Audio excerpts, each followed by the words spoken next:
O estado de Goiás foi o que começou primeiro, teve uma tentativa de aprovação deste cenário, acabou sendo interpelada por populares, produtores rurais, membros da sociedade de uma maneira geral, que se manifestaram contra e, pelo que eu soube, vão tentar votar em plenário virtual a decisão de criar esse fundo. Eu lembro que fundo semelhante tem na Bahia, no Mato Grosso e no Mato Grosso do Sul e são extremamente polêmicos, né? Já que acaba que o produtor rural pagando a conta de todo esse cenário. Para falar a respeito do estado de Goiás, precisamente, eu vou conversar com um goiano, então nós vamos direto para o estado, para Goiânia, então, conversar com o Matheus Pereira. E hoje eu vou começar falando a respeito desse assunto, Matheus, não sobre o mercado, porque aparentemente há uma pressão muito forte do governo do estado de Goiás para ter a aprovação desse fundo e tributar o produtor rural, como o advogado do Paraná acabou de destacar, que é um cenário que pode acontecer por lá também. Como é que está esse cenário aí para vocês, produtores rurais, quem trabalha com produção rural? Matheus, boa tarde, seja bem-vindo. Muito obrigado, Fabiano. E sim, foi um projeto inicialmente proposto, né, pelo governo do estado, reeleito agora por grande parte apoiadores do setor agrícola, né, que foi tido aí como surpresa, né, sem muita comunicação com o setor, sem comunicação com os representantes de classe, né, colocou em assembleia para ser votado. Já estamos hoje no terceiro dia, né, de tentativa, né, de caminhar com esse projeto de lei dentro da Câmara Estadual, né, dentro da Assembleia Legislativa do Estado de Goiás.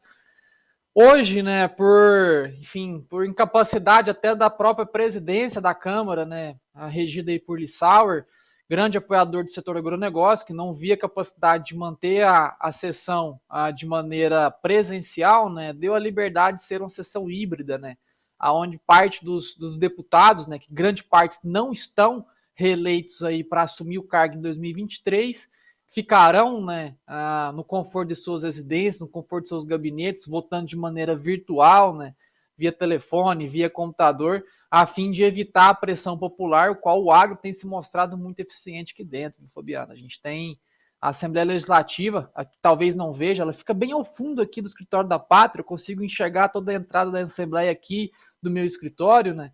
A gente presenciou, né, nos últimos dias aí uma intensa movimentação de produtores rurais que tentam de tudo, né, conscientizar os deputados que estão aí votando, a fim de não proceder com esse tipo de criação, né, que vai pesar e onerar cada vez mais a atividade. Você já bem citou, são 3 os estados que possuem aí contribuições, né, semelhantes ao que a gente está sendo proposto aqui no estado de Goiás, estados aí que já passam por quase mais de uma década, né, 2 décadas aí, sobre esse tipo de contribuição, e a gente não viu, de fato, os fundos, né, arrecadados com essas contribuições destinados, de fato, a proposta inicial, né? A gente vê que qualquer tipo de tributação, eu, um grande defensor do livre mercado, né, qualquer tipo de tributação que esgane, que enforque no setor, acaba desincentivando os empresários rurais, né, que hoje olhavam o mercado goiano como mercado de livre mercado. A gente estaria aqui disposto a abrir fronteiras, comercializar com outros estados, ter eficiência produtiva, eficiência de comercialização, mas não, cada vez mais medidas como essa, né, restringem o empresário rural, do setor rural, a gerar empregos dentro do estado, procurando outras fronteiras, né? Olha os estados que você acabou de citar, a gente tinha Bahia como grande fronteira agrícola até ali, comecinho dos anos 2010, 2012, a gente tinha Mato Grosso também como fronteira agrícola, Mato Grosso do Sul como fronteira agrícola, e não é por falta de espaço que esses estados deixaram de ser fronteira, apenas por desincentivo do governo, que hoje os produtores rurais buscam, né, regiões aí mais onde são permitidos, né, exercer o livre mercado, que infelizmente aqui no estado de Goiás a gente está ameaçado de continuar com esse cenário que o mercado agrícola goiano, né, pode continuar sobre uma livre competição, né, com os estados concorrentes e com os outros países concorrentes, né. Muito bem. Matheus, eu estou aqui, enquanto você ia respondendo, os telespectadores estão comentando essas questões, né? E dos pontos que foram colocados é no Mato Grosso do Sul, quando que foi criado, né? Em Mato Grosso do Sul foi em 1999, pelo ex-governador José Ocírio dos Santos, o chamado Zeca do PT. Então dá até para entender o que aconteceu lá naquela final de década de 90, como é que isso ocorreu. Já no estado do Mato Grosso foi o governador Dante de Oliveira, que foi do PDT e do PSDB na época da criação. Ele acabou deixando o governo um pouco mais cedo também lá no Mato Grosso. Também outro governador que não tinha muita ligação com o agronegócio. É por isso que essa criação no Goiás e também, de certo modo, no Paraná, a tentativa, é bastante surpreendente no seu entendimento, Matheus? Com toda certeza, viu, Fabiano? É com muita tristeza, né, que a gente vê esse projeto caminhando dentro do Estado, um Estado que era tido, né, como uma referência do agronegócio de todo o país, de todo o planeta, né? A gente vê projetos como esse caminhando, né, desincentivando o empresário aqui dentro do Estado a continuar aqui dentro, procurando outras regiões que facilitam, né? E é só a gente ver, Fabiano, o que a história, né, nos mostrou se projetos como esse são eficientes ou não.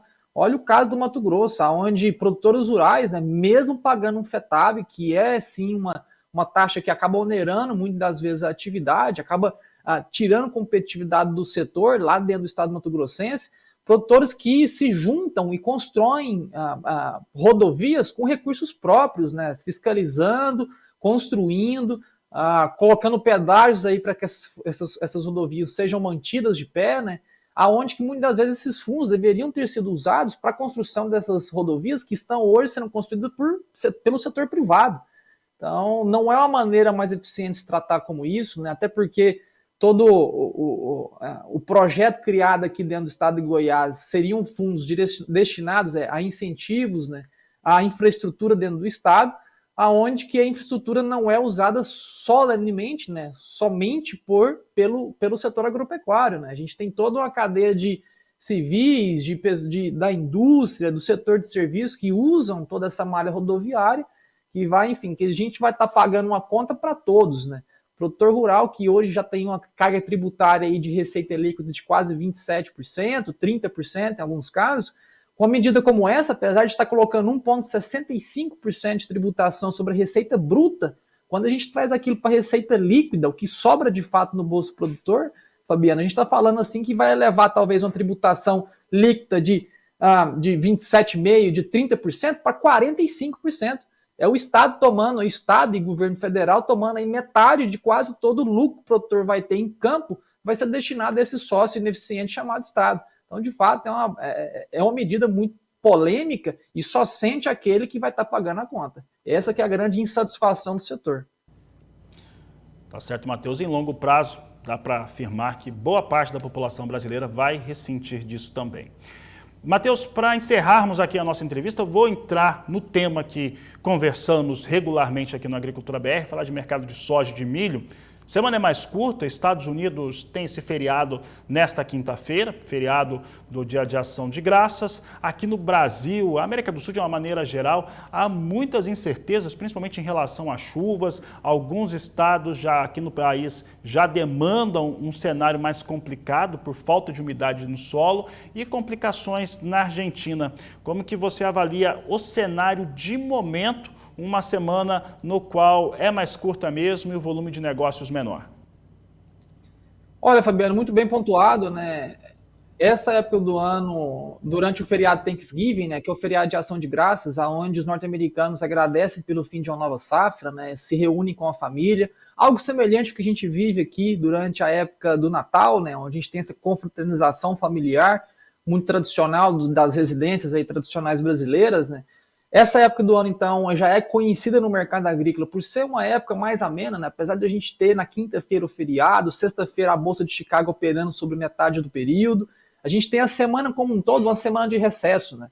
Eu que morei e trabalhei por quase 4 anos, né, em Chicago, na Bolsa de Chicago, me aperfeiçoando lá de 2014 a 2018, presenciei isso por 4 anos seguidos, onde esse período, né, essa semana como um todo, é uma semana mais ilíquida, né? Falta volume de negociação, porque grande parte dos negociantes, da especulação, das corretoras, das trading, já estão em processo de caminhar até as suas residências, seja dentro do próprio Estados Unidos, seja em outros países. Então é comum a gente ter essa baixa liquidez de negócio durante toda a semana, apesar de que o feriado é concentrado apenas na quinta-feira e meio período, meio expediente na sexta.